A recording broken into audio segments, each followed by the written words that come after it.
ఏమనిపిస్తుందాక? మరి అట్లయితే ఎట్లా? ఉరిమితే కాయంత ఖరాబ్ కాదా? ఇప్పుడు ఖరాబ్ అయిద్దా అమ్మా?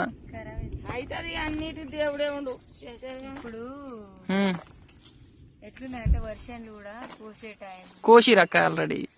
కోసిరా పట్ల కోసిరం కానీ ఇంకుంది. ఇంకున్నాయా? ఇంకున్నాయి మన సైడ్ ఇంకున్నాయి అనమాట.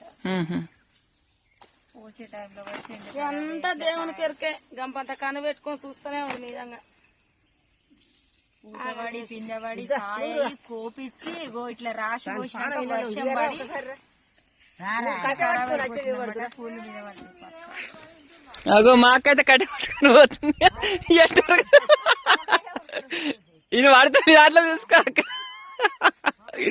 ఒక్కటే ఉడుకుతుంది మాకైతే. మరి అంతేగా, ఎందుకు ఉరుకుతున్నావు మరి?